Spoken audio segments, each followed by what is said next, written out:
From surprise charges to missed excursions, seasickness to overpacking chaos. These are the huge mistakes that first-time cruisers make and regret later. If this is your first cruise, this is the video that you'll wish you watched sooner. Hi there, I'm Ilana from the website lifewellcruise.com. Welcome back to my channel. Now this video comes directly out of conversations that I've had recently with beginner or first-time cruisers. And in this video, I'm going to share some of the things that you want to make sure that you do not do on your first cruise, as well as some mistakes that are not often talked about. Number one, skipping the pre-cruise research. Now, truthfully, this is the number one mistake that people make and do often regret, whether it is picking the wrong cruise ship or picking the wrong itinerary. Now, by the way, something to look for when it comes to itinerary is not only the cruise ports of call, but how long are you going to be staying in that cruise port of call. Number two, packing all wrong.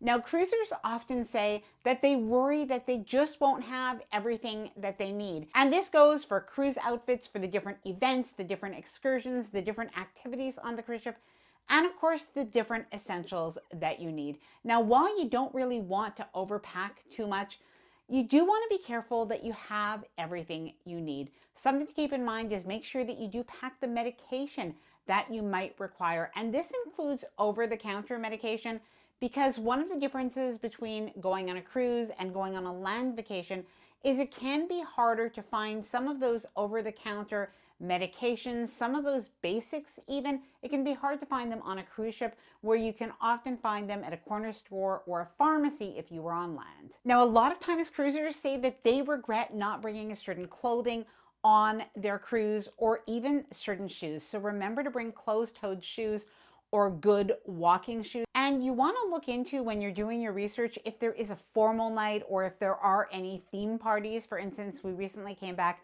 from a Virgin Voyages cruise, and there's an evening called Scarlet Night where everybody dresses in red. There's a pajama party as well. So before our cruise, because I researched this, I knew to prepare those outfits. Number three, arriving at the cruise port on embarkation day too late. Now, personally, I think that this is the absolute worst mistake, because if you've ever seen videos of people who have missed their cruise ship, there probably is very little that can be more devastating. Something that you should know is if your cruise is due to depart at 4 p.m., most of the time you have to be at the cruise port by the latest 2 or sometimes 2:30 p.m. Some cruise lines have a deadline of 2 hours to check in before your cruise departs.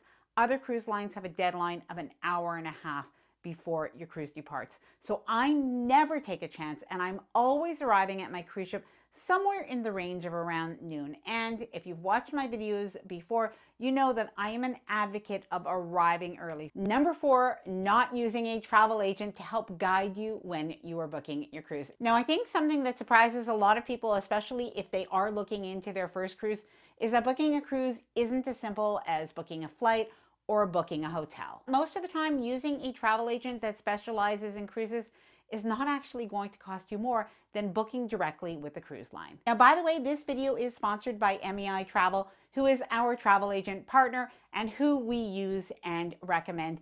And not only can MEI Travel help for first-time cruisers, but even if you're a seasoned cruiser and if you're looking for the right ship, the right itinerary for flights, travel, insurance, and more, they can help take care of all of the details and are totally free to use. Now, if it sounds too good to be true, it's not that the travel advisors are not earning any money, it's that they're being compensated directly by the cruise lines. Now, this morning, just before filming this video, I was actually online on MEI Travel's website.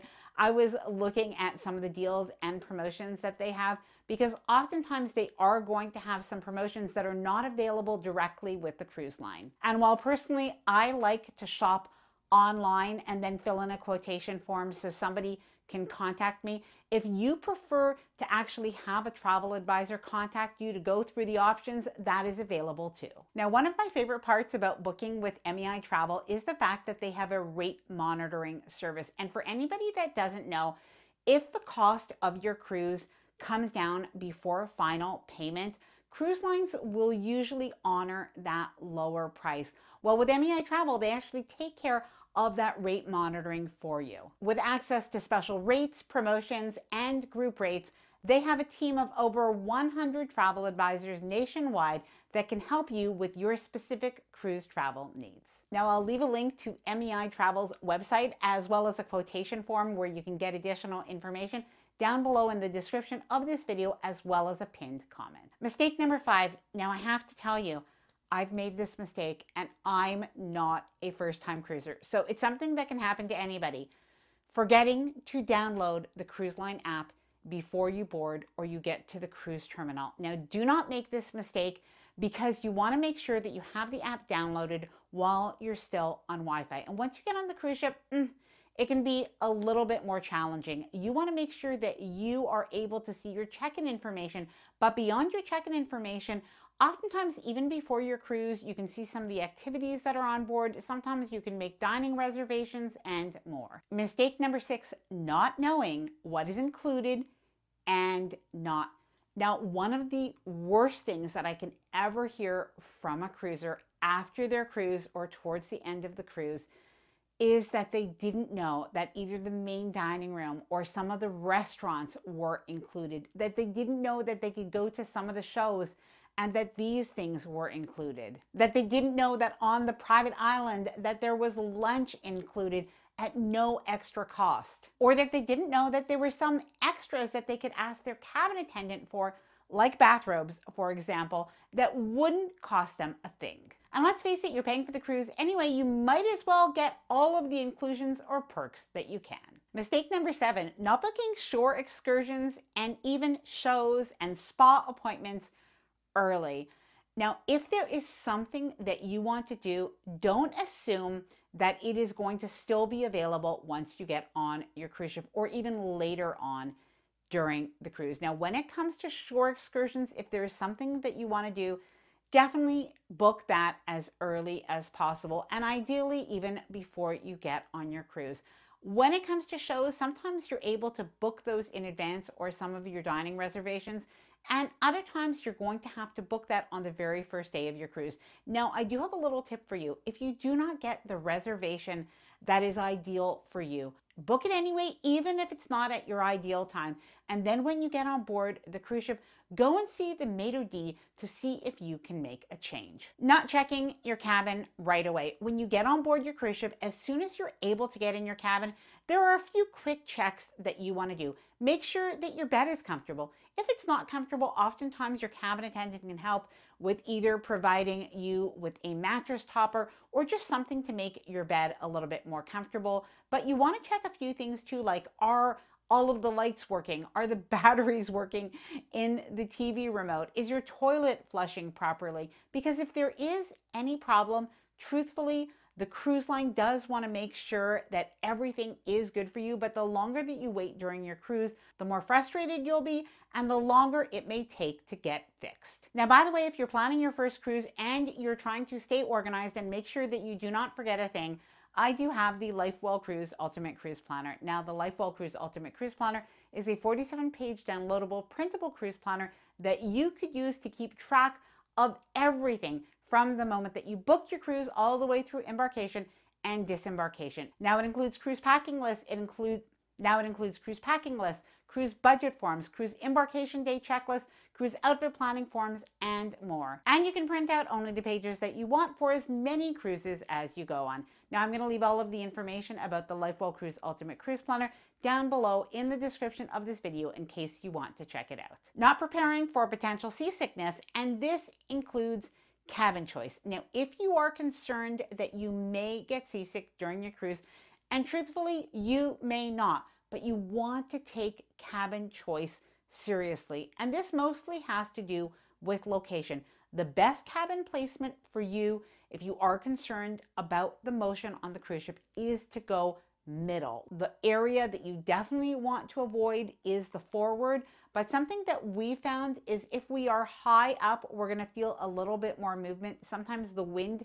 catches that area of the cruise ship, and that can be a little bit rocky. And the other area is in the far back. Now, personally, it doesn't bother me very much, but that is where, even if we don't feel a lot of movement, sometimes we feel just a little bit of vibration from the engines. And if that is something that might bother you, and if it's your first cruise, you just don't know, then that's something that you'll want to watch for. Now, the other thing is, don't neglect to bring over-the-counter motion sickness medication. Now, personally, I like Bonine.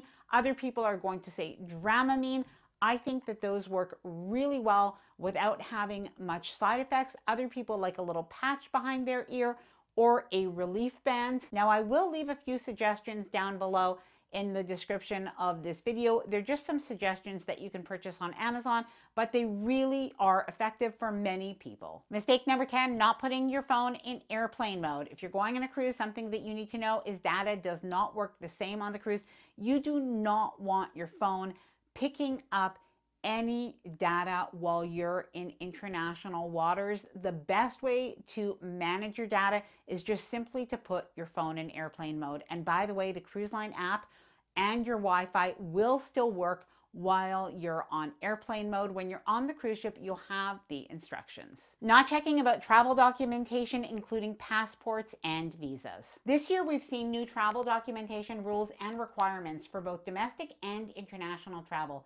Be sure that you know what's required or risk not being able to fly or board your cruise ship. Forgetting about time zone changes and ship time. The time on your cruise ship might be, for example, an hour difference from the time in the cruise port of call. So before you leave the cruise ship, make sure that you know what the ship time is, but know if the time in the port is different. Now, something to be aware of is if you rely on the time on your phone may automatically adjust to the port time. So what you could do is you can set that time manually instead, or you could bring what I like to call a dumb watch, or basically just a very simple watch that you keep to ship time at all times. Number 13, misunderstanding the drink package. Now, before you get a drink package or don't, know what is included and not, and just calculate the value for you. Now, in some cases, getting the drink package is going to be the best thing that you could ever do because it's going to save you hundreds, if not potentially thousands of dollars on a cruise, because drinks can be very pricey. But you want to know what is included. In some cases, the drink package is going to include specialty coffee and water bottles, and that can have value beyond the alcohol. Now, please let me know your thoughts on that. Either way, is a drink package worth it or not? Please let me know your experiences down below in the comments. Number 14, not budgeting for onboard extras, including gratuities. Now, gratuities or tips on cruising remain something that confuses many first-time cruisers. So something that you should know on most cruise lines is that every day of your cruise, you're going to have an automatic daily gratuity that is charged to your onboard account. Now, what does this include? Basically, this includes tips for your cabin attendant, for your waiters, for the different people that are going to serve you in the buffet, for the maitre d', as well as some people that are behind the scenes. Now, in most cases, this is going to be between $15 and $20 per person per day. So this can really add up. You just want to make sure that you've budgeted this before your cruise, or by the way, you can also prepay this. And there are other onboard extras as well, like Wi-Fi or specialty restaurants or shore excursions. And you don't want any of these extra costs to surprise you on the last day of your cruise. Now, if you're a first-time cruiser, I would love to hear from you. Please let me know any of your other first-time cruise questions down in the comments below, because I definitely will be making another video to address them. And I am going to leave all of the information for MEI Travel. I'm going to leave that down in the description below this video, which, by the way, you can always find it there even for other videos, and I'm going to leave it in a pinned comment as well. Now, I hope that you found this video helpful. If you did, please do give it a big thumbs up. I really do appreciate it, and please subscribe to the channel if you haven't done so already. Bye for now, and happy cruising.